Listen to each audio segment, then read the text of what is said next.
Olá, eu quero deixar um convite para você. Eu sou o reverendo Wilson, pastor da Igreja Presbiteriana em Catarcione. E o meu convite é: venha conhecer a Igreja Presbiteriana em Catarcione. Todos os domingos pela manhã, com a escola bíblica dominical, à noite com o culto ao Senhor e às quintas-feiras com a reunião de oração e logo após o estudo bíblico. Venha conhecer. Se você está procurando uma igreja séria, bíblica, eu quero deixar esse convite para você e para a sua família. Igreja Presbiteriana em Catarcione.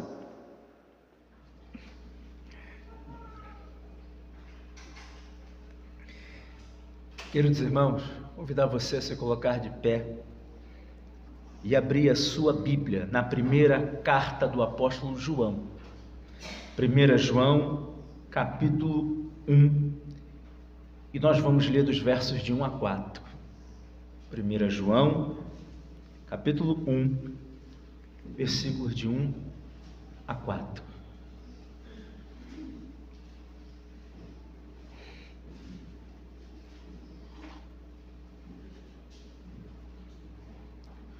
Todos encontraram? Amém. Primeira carta de João, ou primeira epístola de João, capítulo 1, do versículo 1 a 4. O que era desde o princípio, o que temos ouvido, o que temos visto com os nossos próprios olhos, o que contemplamos e as nossas mãos apalparam, com respeito ao Verbo da vida. E a vida se manifestou, e nós a temos visto, e dela damos testemunho, e vô-la anunciamos a vida eterna, a qual estava com o Pai, e nos foi manifestada.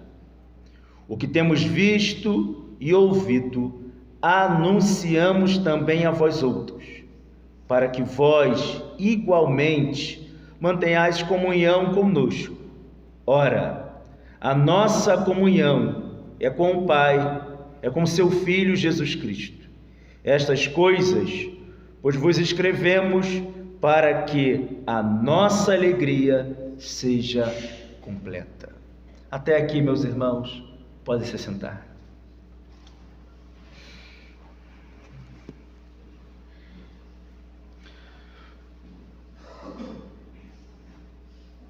Esses dias, meus irmãos, foi na segunda-feira, eu assisti um vídeo de um universitário, de um jovem universitário americano. Ele é evangélico, é protestante, e ele resolveu sair pelo campo da sua universidade e fazer essa pergunta para as pessoas na universidade americana: quem é Jesus para você? Quem é Jesus? E ele pôde observar que várias respostas dessa pergunta as pessoas começaram a dar. A maioria das pessoas que ele perguntou deu uma resposta completamente diferente do que a Bíblia, do que o Novo Testamento apresenta para nós e fala quem é Jesus. Se você fazer essa pesquisa e sair pelo bairro do Catarcione e perguntar para as pessoas que andam todos os dias pelo bairro, quem é Jesus para você? Se você sair pelos bairros de Nova Friburgo e fazer essa pergunta para as pessoas, ou ir até a cidade e perguntar ali na praça, quem é Jesus? Com certeza, você vai ouvir muitas respostas a respeito de Jesus, como esse jovem americano também ouviu. Nos dias do apóstolo João, também não era muito diferente. João escreveu esta carta ainda no primeiro século, por volta do ano 90 depois de Cristo. E João enviou essa carta às igrejas que se localizavam na província da Ásia, onde hoje é a atual Turquia. Nessa época, ensinos perigosos estavam sendo disseminados na igreja. Mas que ensino eram esses? Primeiro, Jesus não teve corpo, mas apenas aparentava ter um corpo. Esse era o ensino na época do apóstolo João a respeito de Jesus. Segundo, como o corpo é mau, não há problemas em pecar, porque isso apenas vai destruir o corpo e não o espírito, que é bom. Quem ensinava isso era um grupo chamado gnosticismo. A doutrina central do gnosticismo era a afirmação que o espírito é bom e a matéria, o corpo, é totalmente má. Sendo assim, João escreve com dois objetivos a sua carta. Primeiro, falar dos erros que estavam sendo pregados. Segundo, confirmar a verdadeira doutrina cristã. Diante disso, meus irmãos, o apóstolo João, nesses 4 primeiros versículos, fala a respeito da realidade da encarnação de Cristo. Veja, eu falei sobre a encarnação e não reencarnação. O cristianismo, a fé cristã, não crê em reencarnação, mas crê na encarnação, que é a ideia do verbo que se tornou carne, que se fez carne e habitou entre nós. Então, meu irmão, minha irmã, o cristianismo, ele crê na encarnação de Cristo. Ou seja, Jesus, o Filho de Deus, assumiu um corpo e uma natureza humana e se tornou simultaneamente homem e Deus. Às quintas-feiras aqui na igreja, nós estamos fazendo aqui um curso básico de teologia. E quem tem vindo às quintas-feiras está aprendendo isso. E nós estamos estudando às quintas-feiras aqui uma matéria na teologia chamada Cristologia, onde nós estudamos a respeito da dupla natureza de Cristo. Jesus é Deus e homem ao mesmo tempo. Diante disso, meus irmãos, João, o apóstolo, quando ele escreveu no seu evangelho, ele disse que o verbo se fez carne e habitou entre nós. O mesmo João que escreveu o seu evangelho é também o autor desta carta de João. E aqui, nesses 4 versículos, João vai trazer para nós algumas lições importantes para a sua vida. Quem é Jesus? Em primeiro lugar, Jesus é o Deus eterno. Esse é o primeiro ensino do apóstolo João. Quem é Jesus? Jesus é o Deus eterno. Veja o que diz o verso 1. O que era desde o princípio. Veja como João começa. O que era desde o princípio. O apóstolo João, meus irmãos, declara que Cristo já existia antes da criação. Em João capítulo 8, no versículo 58, diz o texto: em verdade vos digo, antes que Abraão existisse, eu sou, disse Jesus. Ou seja, meus irmãos, Jesus não foi criado por Deus. Pelo contrário, ele já existia e se manifestou em carne e osso às suas criaturas. João faz questão de deixar claro isso. Ele diz: o que temos ouvido, o que temos visto, e as nossas mãos apalparam. O que João está dizendo, meus irmãos, que os apóstolos não somente ouviram os ensinos de Jesus, eles o viram e tocaram em Jesus. Com isso, o apóstolo João quer combater a ideia de que Jesus apenas se parecia com o homem, como ensinava o gnosticismo. Então, quando João diz a respeito de Jesus o que era desde o princípio, João está falando a respeito da divindade de Jesus. Jesus é Deus.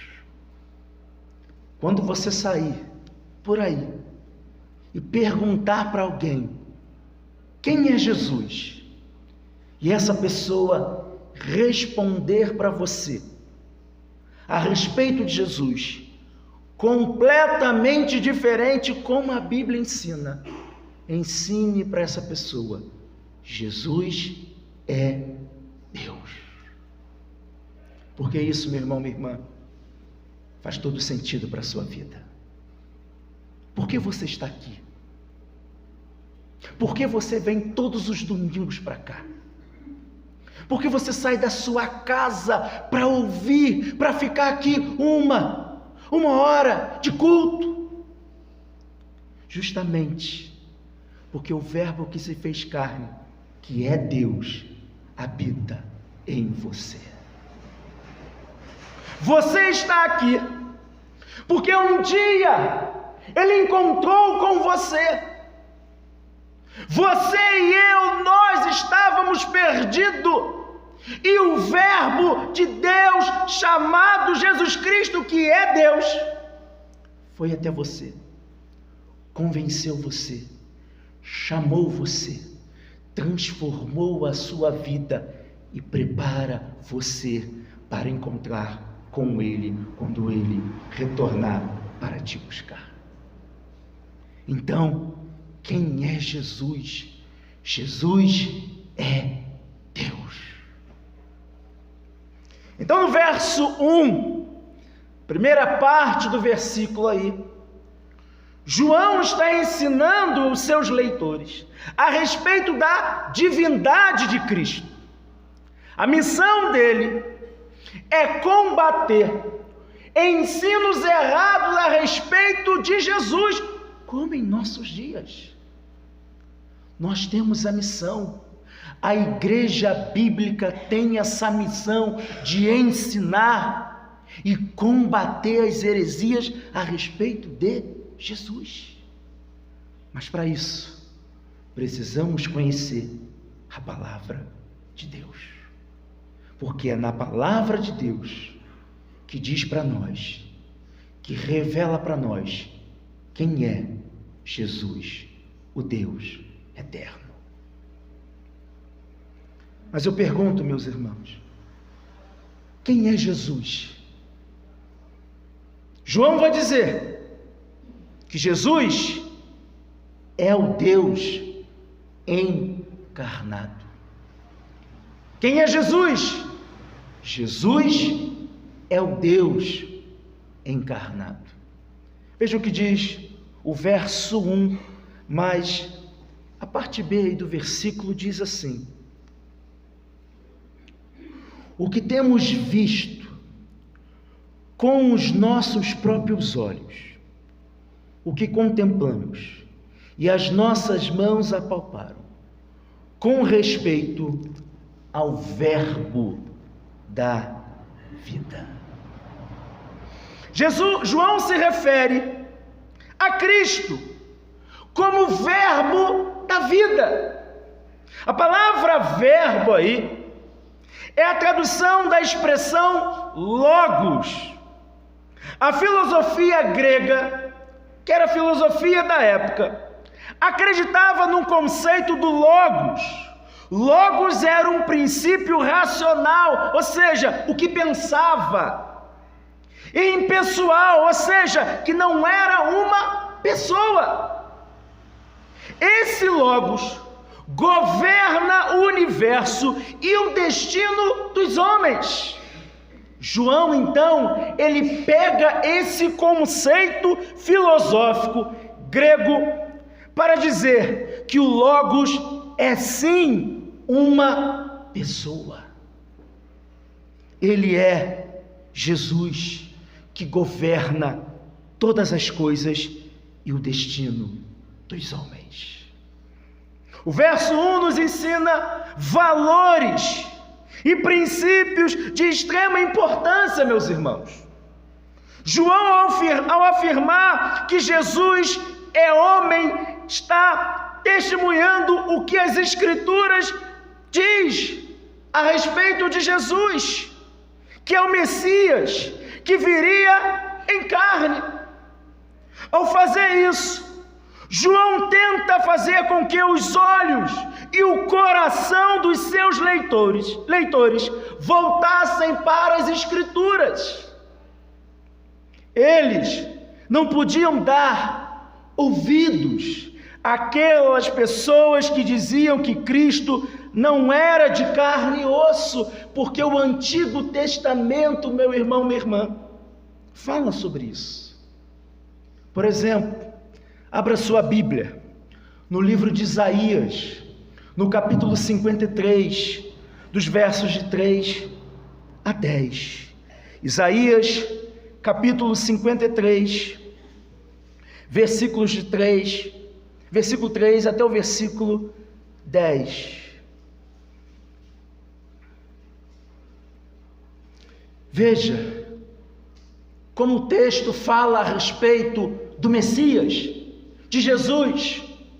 Aqui é um texto profético, um texto que aponta para o nosso Redentor, que é Cristo.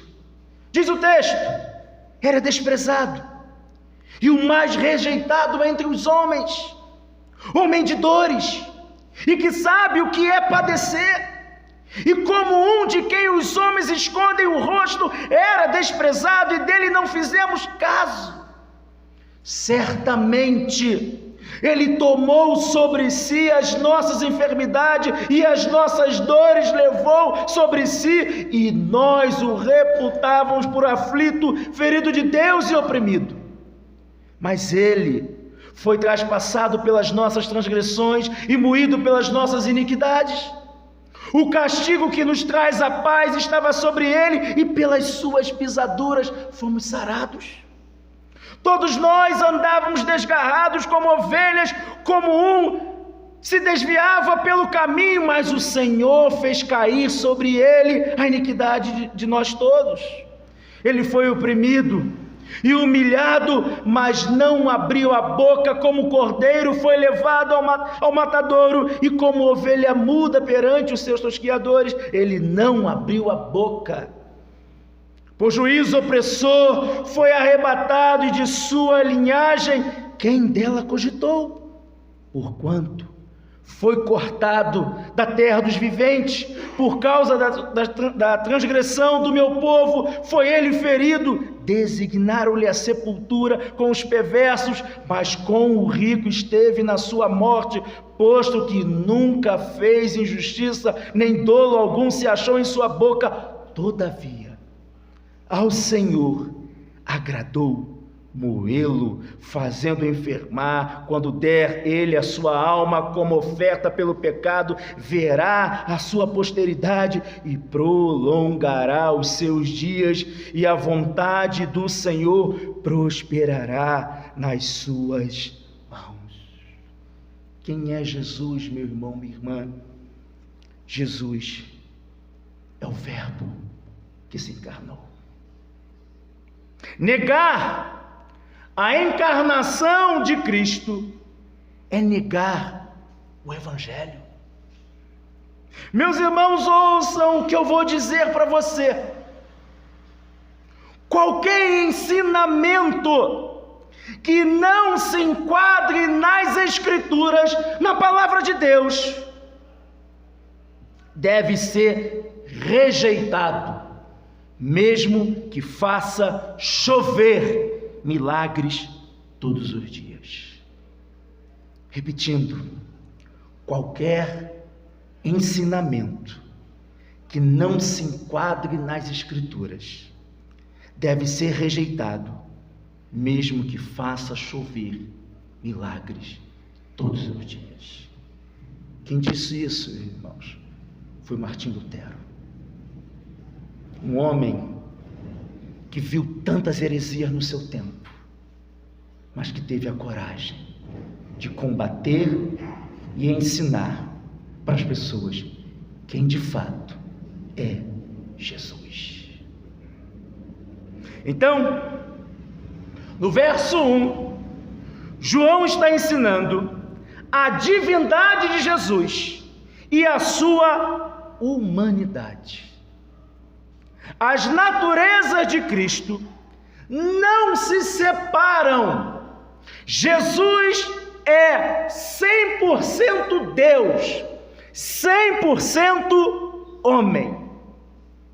A dupla natureza de Jesus Cristo é chamado de união hipostática. Essa palavrinha ficou definida, meus irmãos, no concílio de Calcedônio no ano de 451 depois de Cristo, onde foi definido que o Filho Jesus possui as duas naturezas, divina e humana, unidas em uma só pessoa. Por que foi definido isso? Justamente para combater as heresias que começou a ser ensinado ainda no período do apóstolo João, e que ela continuou depois da morte de João. E aí, a igreja, os pais da igreja, tiveram que se levantar e continuar ensinando o que os apóstolos ensinaram a respeito da dupla natureza de Cristo. Jesus é Deus e homem ao mesmo tempo. Isso é importante, meu irmão, minha irmã, você conhecer isso. Por quê? Porque muitas pessoas, quando vão falar de Jesus Cristo, criam Jesus segundo a sua imaginação, segundo a sua cabeça, e não segundo o que as Escrituras ensinam a respeito de Jesus. Por isso que você precisa conhecer a palavra de Deus, para poder ensinar aqueles que estão entendendo de maneira errada. A mesma resposta que esse jovem americano ouviu na sua universidade. Se você sair por aí hoje, pelos bairros da cidade de Nova Friburgo, você também vai ouvir uma série de pessoas falando a respeito de Jesus. Mas esse Jesus é um Jesus criado à imaginação do homem, criado segundo a sua cabeça, mas não o que as Escrituras ensinam. Então, quem é Jesus? Jesus é o Deus encarnado. Mas o texto ele não para por aí. O terceiro ponto que eu quero destacar aqui, dentro dessa pergunta, quem é Jesus? Jesus é a manifestação da vida. Quem é Jesus? Jesus é a manifestação da vida. Veja o que diz o versículo 2. O verso 2 diz assim: e a vida se manifestou, e nós a temos visto, e dela damos testemunho, e vou anunciamos a vida eterna, a qual estava com o Pai e nos foi manifestada. João aqui, meus irmãos, continua dizendo que Cristo não permaneceu isolado na sua glória. Ele se fez carne. João e os demais apóstolos viram com seus próprios olhos a Cristo e receberam o seu ensino. O que tanto João quanto os apóstolos faziam era transmitir aquilo que haviam ouvido a respeito de Cristo. Eles não haviam inventado nada. Seu ensino não era deles, mas sim de Cristo. Jesus é essa vida que se manifestou. E através de Jesus, você e eu, e todo aquele que crê em Jesus como Senhor e Salvador, tem e não terá a vida eterna. Quem é Jesus? Jesus é a manifestação da vida. Essa vida se manifestou, foi até você, falou de maneira profunda ao seu coração. Um dia você estava perdido, um dia você estava caminhando em passos largos para o inferno, e essa vida se manifestou. Cristo se manifestou para resgatar você da perdição eterna. É esse Jesus que João está pregando, é esse Jesus que João está ensinando, é esse Jesus, a manifestação da vida que a igreja precisa continuar pregando e ensinando. Esse Jesus, o Salvador, a nossa esperança, a razão da sua vida, esse Jesus se manifestou para resgatar você.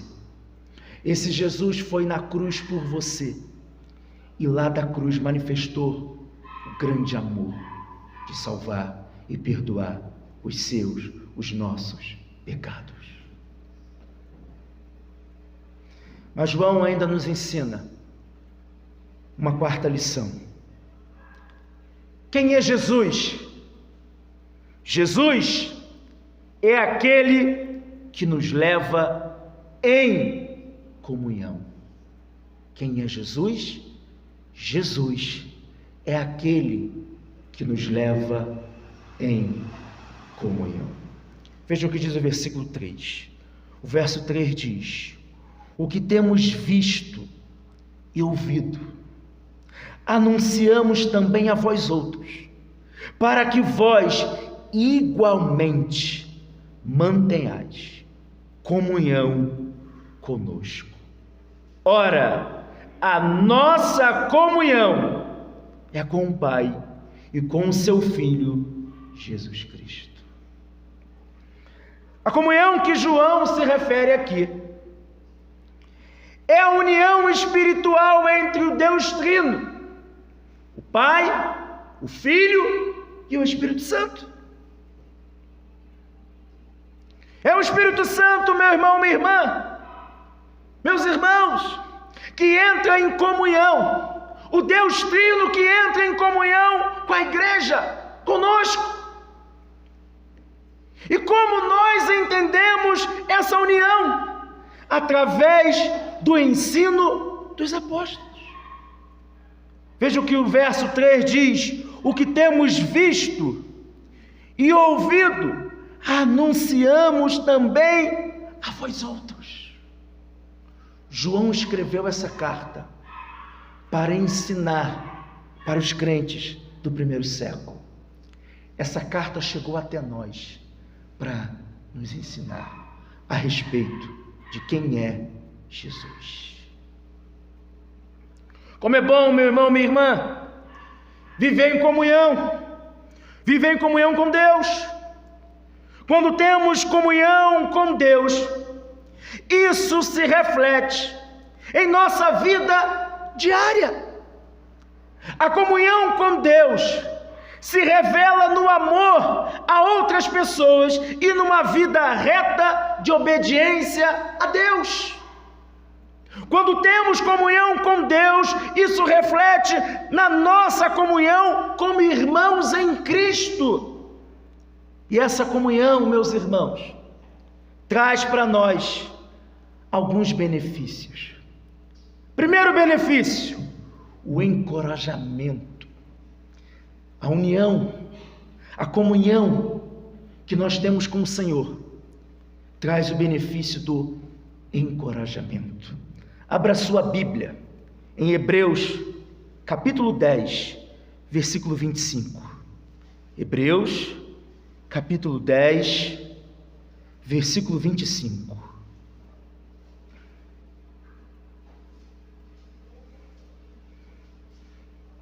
Hebreus, capítulo 10, verso 25. Olha o que o texto diz aí. Não deixemos de congregarmos, como é costume de alguns. Antes, façamos admoestações, e tanto mais quanto vedes que o dia se aproxima. Porque essa comunhão traz o benefício do encorajamento. Porque quando nós temos a comunhão com o Deus Trino, meus irmãos, nós somos encorajados a procurar os nossos irmãos em Cristo, aqueles que não têm vindo mais aos cultos. Encoraje essas pessoas, ligue, entre em contato com essas pessoas que não estão vindo à igreja. Meu irmão, minha irmã, estou sentindo a sua falta. O que está acontecendo? Por que você tem faltado aos cultos? Ligue para essa pessoa, procure essa pessoa, esse irmão em Cristo que já não vem um tempo na igreja. Encoraje ele a voltar, a retornar na comunhão dos santos. Quando temos comunhão com Deus, isso reflete na nossa comunhão como irmãos em Cristo e traz para nós alguns benefícios, e o benefício é o encorajamento. Nós devemos encorajar, meus irmãos, aqueles que se encontram desanimados, aqueles que se encontram abatidos. Mas a comunhão com Deus, meus irmãos, traz também um outro benefício, o benefício do crescimento. Abra sua Bíblia em 1 Tessalonicenses, capítulo 5, versículo 11.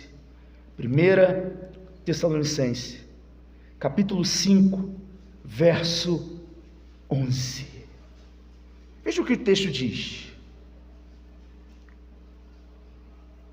Consolai-vos, pois, uns aos outros, e edificai-vos reciprocamente, como também estáis fazendo.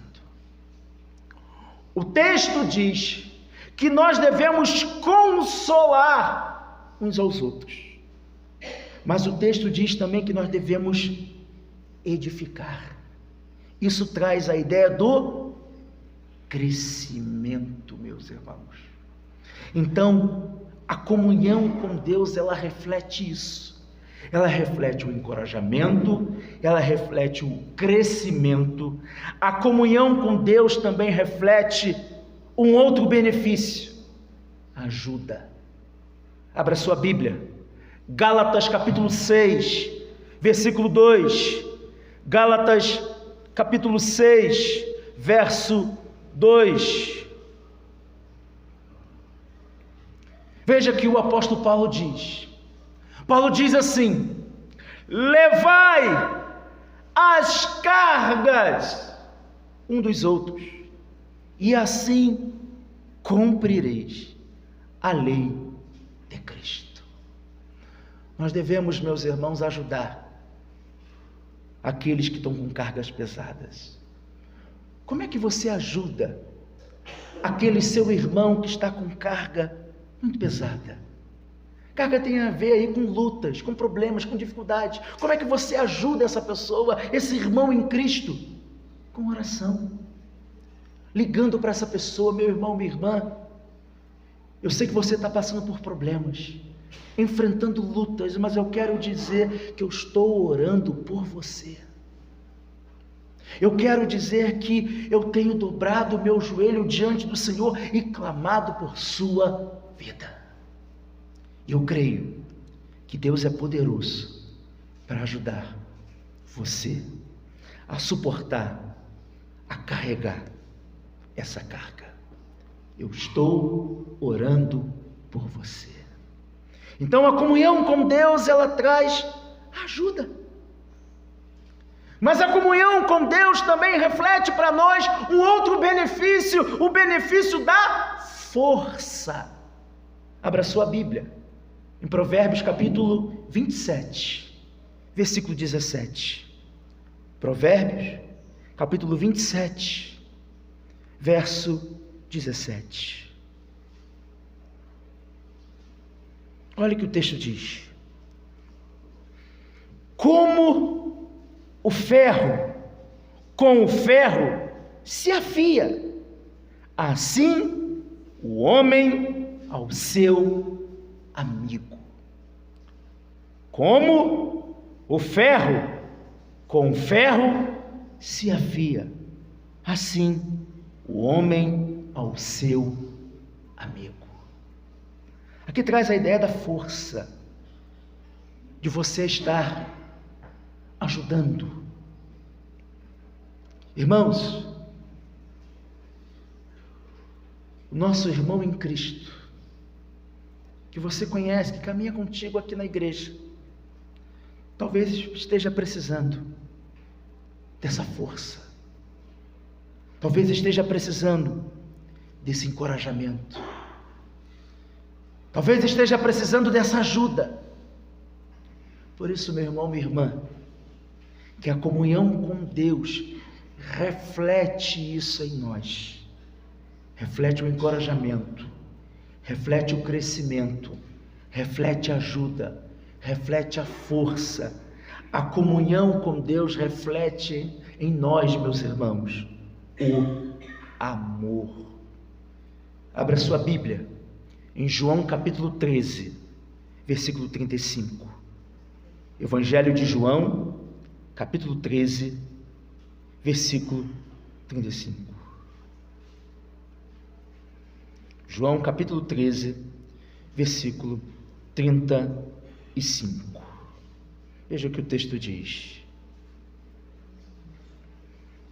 João capítulo 13, versículo 35.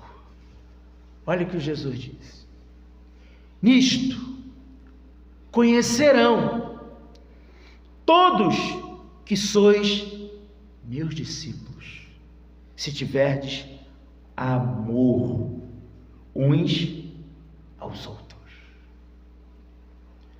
Por que Jesus fala sobre amor aqui? Porque a comunhão da Trindade, do Pai, do Filho e do Espírito Santo, lançou sobre você o amor dele.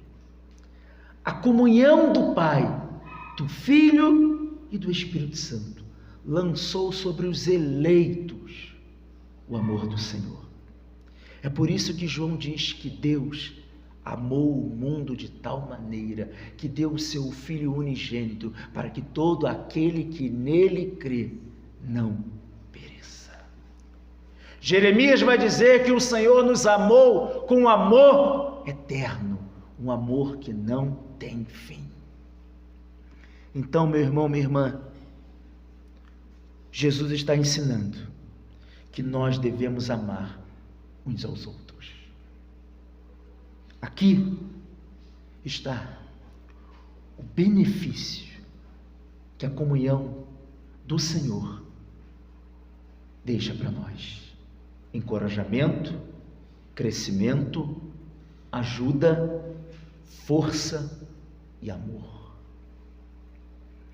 Então eu pergunto: quem é Jesus? Jesus, meus irmãos, é aquele que nos leva em comunhão. Para a gente terminar, quem é Jesus? Jesus é aquele que nos enche de alegria. Quem é Jesus? Jesus é aquele que nos enche de alegria. Veja o que diz o versículo 4. Estas coisas, pois vos escrevemos, para que a nossa alegria seja completa. Meus irmãos, a alegria entra no final, porque o resultado da comunhão é o objetivo de apresentar de maneira correta quem é Jesus. Jesus é aquele que traz alegria. João deixa claro que ele e os apóstolos se alegravam com a conversão daquelas pessoas. No entanto, a alegria só será completa se eles mantivessem firmes naquilo que aprenderam. O que aprenderam? Quem é Jesus? Quem é Jesus, meu irmão, minha irmã? Para você. Quem é Jesus? Jesus é Deus eterno. Quem é Jesus? Jesus é o Deus encarnado. Quem é Jesus? Jesus é a manifestação da vida. Quem é Jesus? Jesus é aquele que nos leva em comunhão. Quem é Jesus? Jesus é aquele que nos enche de alegria. Esse é o Jesus, meus irmãos, das Escrituras. Esse é o Jesus que nós experimentamos um dia, quando o Verbo de Deus que se fez carne habitou entre nós, veio até nós para nos salvar. Esse é o Jesus que mesmo nos momentos mais difíceis, no momento de dor, no momento de luto, no momento de muito choro, o autor do hino 108 pode dizer: sou feliz com Jesus, sou feliz com Jesus, meu Senhor. Que Deus nos abençoe, em nome de Jesus. Amém.